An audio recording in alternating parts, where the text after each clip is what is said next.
দর্শক নিচে খালি আছে, সাইড দিয়ে বাঁশের বেড়া দিয়ে বেড়ার সাথে এই যে তিরিফল দিছে, দেওয়ার পরে উনি মাছ ছাড়ছে। তো এই জায়গার ভিতরে আপনি কি জাতের মাছ ছাড়লেন? এটার মধ্যে শিং জাতের মাছ। শিং জাত। তা প্রথমে এই জায়গাটা যে আপনার যে এরিয়াটা, এখানে কতটুকু মাছ ছাড়ালো, মানে সংখ্যায় যেটা বলা হয় যে 1000 না 2000? এখানে সংখ্যায় 10,000 মাছ ছাড়া যাবে। 10,000 মাছ করা যাবে। 10,000 মাছ যদি আমি ঠিক সঠিক করতে পারি, তাহলে এখানে আমার 10 থেকে 15 মণ মাছ লোড করা যাবে। তাতে আর এখন কত ছাড়া আছে? এখন আপাতত আমার 6,000 মাছ দেওয়া আছে।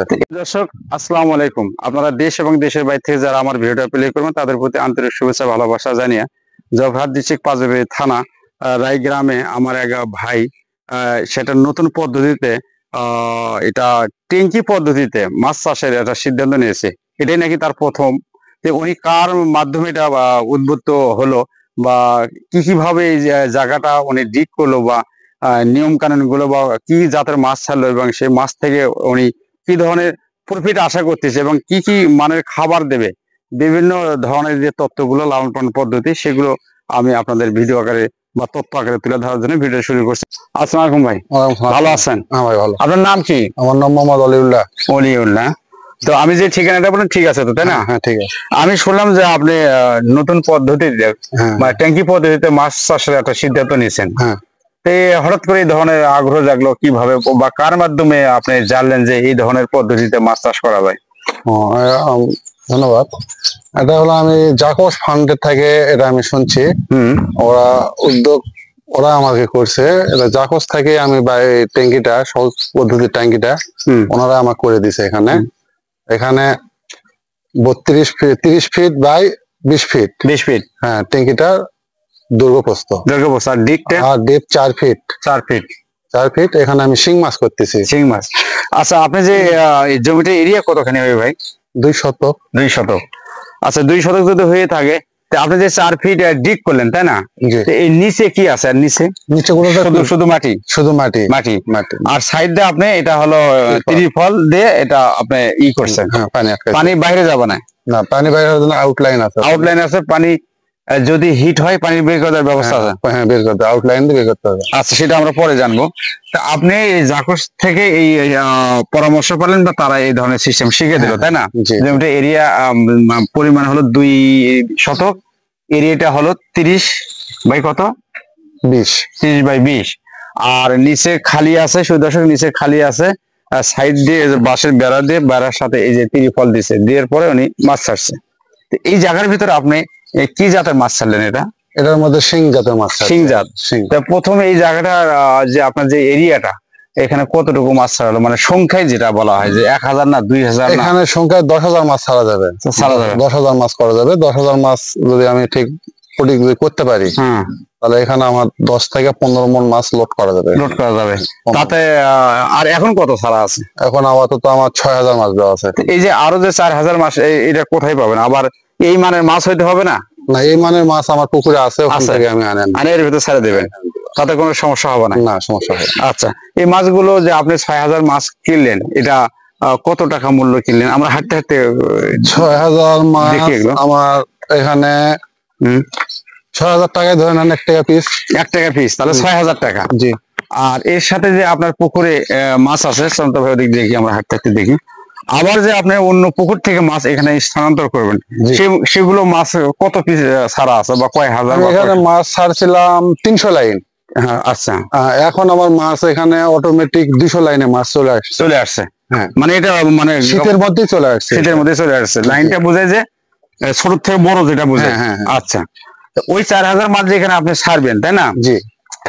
ওই মাছটাও কি এইরকম ভাবে এই দামে কেনা হয়েছে? হ্যাঁ, এই দামে কেনা হয়েছে। দর্শক দেখুন, আমি ঘুরে ঘুরে দেখাচ্ছি যে নতুন পদ্ধতিতে উনি ট্যাঙ্কি পদ্ধতিতে এই মাছ চাষের যে সিদ্ধান্ত নিছে, সেটা আমি ঘুরে ঘুরে দেখাচ্ছি এরিয়াটা। এবং এর আগে স্কোয়ার ফিট বললাম 30 বাই 20 এবং জমির পরিমাণটা হলো 2 শতক।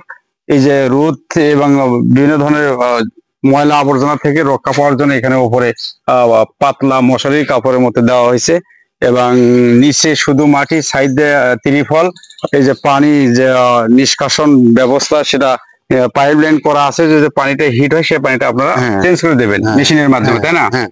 তা এখন হলো কথা যে আপনার কাছে যেটা আমি জানলাম যে নতুন পদ্ধতি নতুন আশা, হ্যাঁ, এটা কি সাকসেস হবেন বলে আপনি আশা করছেন? আশা করা যায় সাকসেস হবো আমি, সাকসেস হবেন তো ইনশাল্লাহ। এখানে যে এই যে 10,000 মাছ আপনার লালন পালন করবেন, এই 10,000 মাছ খাদ্য ব্যবস্থাপনাটা বলেন তো কি কি খাবার দেবেন?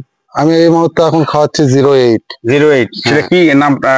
নারিশ কোম্পানি, নারিশ কোম্পানি, এটা ফিট আর কি। হ্যাঁ, নারিশ কোম্পানি ফিট 08 খাওয়াচ্ছি। 08 এটা এই এরিয়ার ভিতরে যে 6,000 বা 10,000 মাছ হবে আপনার, তাতে আর আনুমানিক আপনি দিনে কয়বার খাবার দেবেন এবং দিনে কত এবং কতদিন পালবেন এবং শেষ পর্যন্ত কত খরচ হবে আপনার? এখানে আমি খাবারটা ওইভাবে এখনো শীত, তো এখনো শীত চলতেছে, ওইভাবে এক করিনি। মাছ আমার যা খাবে আমি খাবার মাছ দিবেন। হ্যাঁ, মাছ যা খাবে তাই দিব, কারণ মাছ আমার করতে হবে এখানে, করে দেখবো আমি এখানে যে আসলে এখানে কি সাকসেস হওয়া যায় কিনা। মানে যেহেতু প্রথম করা, তাই না? যেহেতু প্রথম, এই মাছটা শুরু থেকে শেষ পর্যন্ত কয় মাস লাস্টিং করবে? আমার এখানে মাছ আবাদ গ্রোথ হতে কয় মাস টাইম লাগবে? 2 মাস, আমার হয়তো 3 মাস লাগবে এখানে। আর ছাড়ার কদিন? শীতের মধ্যে তো শীত যত এদিকে 2 মাস 1.5 মাস চলে গেছে, শীতের 1.5 মাস, তাহলে আরো কয় মাস? আর 3 মাস, 4.5 মাস, 5 মাসে আপনি মাছটা উঠে বিক্রি করার উপযোগী হবে। 30 লাইনে 20 টাকা 30 টাকা কেজি করতে পারবো। আচ্ছা, তাতে আপনার এই 10,000 মাসে আপনার আনুমানিক কত টাকা খরচ হতে পারে ভাইয়া? আনুমানিক ওভাবে তো বলতে পারতেছি না, নতুন করা যেহেতু নতুন করা। আমি খাবারটা মাছ যা খাবে ওইভাবে খাওয়াবো। খাওয়াবেন, খাওয়ার পর যেন আপনার মাছের গ্রোথ হয়ে যাবে, বয়স হয়ে যাবে, তখন বিক্রি করবেন, যেহেতু নতুন করা, তখন বোঝা যাবে যে আমার মাছ এত কেনা, এই জায়গাটা রেডি করতে কত টাকা খরচ গেল, এবং পরে সেমটা আমি নিজেই করলাম বা আপনি নিজেই করলেন। এই দিয়ে আপনি হিসেব করে মাছটা যে টাকা বিক্রি হবে, তখন বুঝবেন যে আমার এত পিস মাছ, এত হাজার মাছ, এই জিনিসে আমার এত টাকা গেল, এত টাকা বিক্রি হবে, সেটাই আপনার লাভ অংশ বলে মনে করবেন। আচ্ছা ভাই, আপনাকে আর বেশি প্রশ্ন করবো না, কি জন্য, যেহেতু আপনি নতুন মানুষ, তাই না? জি জি জি। আপনি আর এই সম্বন্ধে এর বাইরে বেশি কিছু বলতে পারবেন না। তারা ইনশাআল্লাহ আল্লাহ হায়াতে বাঁচায় আপনি এই মাছের চাষ করতে থাকেন, ফাইনাল পর্যন্ত একদিন আসে আপনার তথ্যটা আমি জানিয়ে যাব যে আপনি কত টাকা ইনভেস্ট করলেন, কত টাকা আসলো। তাহলে আমিও মানুষকে ইউটিউবের মাধ্যমে জানাতে পারবো যে বেকার যুবক যারা আছে, যাদের জায়গা জমি আছে, যাদের অর্থ আছে, তারা এইরকম ভাবে বিভিন্ন ভাবে গরু বাছুর, হাঁস মুরগি, মহিষের খামার, এরা মাছের চাষ, ভালো কৃষি এ করে আপনারা ভাগ্যের উন্নয়ন ঘটাতে পারেন, তখন তাদেরকে আমি তথ্যটা তুলে দিতে পারবো। আপনি কি ভাবতেছেন যে ইনশাআল্লাহ লাভটা অবশ্যই ইনশাআল্লাহ সাকসেস হবে? বেকার যুবক যারা আমাদের দেশে, ছোট একটা আয়তনের দেশ, তারা লেখাপড়া শিখে যারা বেকার আছে, চাকরি বাকরি নেই, সেই লোকদের জন্য কিছু বলেন তো, তারা কি করতে পারে? আমি তাদের জন্য বলতে চাই যে সকলে এটা বাড়িতে, যেহেতু এই জায়গাটা আমার কিন্তু পরেই আছে, সবাই এরকম ভাবে বাড়িতে যদি করে এবং সাকসেস যদি হতে পারে, মোটামুটি ভালো টাকা বেনিফিট আসবে, তাই না? হ্যাঁ, এটা যুবকদের কথা, এটা যুবকদের জন্য বলা, যুবকদের জন্য শুধু মাছই না, যে কোনো মাছ গরু যে কেউ যেটাই করুক করতে পারে, বেকার থাকার চেয়ে কিছু করা ভালো। দর্শক, এটা যেহেতু নতুন উদ্যোক্তা, ওনার কাছে প্রশ্ন তেমন কিছু নেই, তারপরেও আমি যতটুকু তথ্য নিলাম। আচ্ছা ভাইয়া, আপনি বলেন তো যে এই মাছগুলো এখন আমি দেখতে পারবো কিনা? দর্শক যদি মনে করে যে শুধু খালি ঘরে ছবি দিল, মাছ কই, এরকম বলতে পারে না, সেটা ঠিক আছে। তাহলে আপনি আমাকে বুঝেন বা মাছগুলো দেখান যাবে। এখন শীতের পর যত মাছটা এইভাবে এখন শীতের পর খাচ্ছে না, অনেক খামারিরাই জানে শীতের পর মাছ সাধারণত শিং মাছটা দিনের বেলা খুব। দেশ এবং দেশের বাইরে থেকে আমার ভিডিওটা দেখবেন অবশ্যই। আমার যে এটা ঘোড়াঘাট মাছের টিভি কৃষি ভিত্তিক চ্যানেল, আমি বিভিন্ন গ্রামগঞ্জে ঘুরে ঘুরে আপনাদেরকে মডিফাই করার জন্য, পথে ফিরে আসার জন্য, অর্থমুখী হওয়ার জন্য এই প্রতিবেদনগুলো করে থাকি।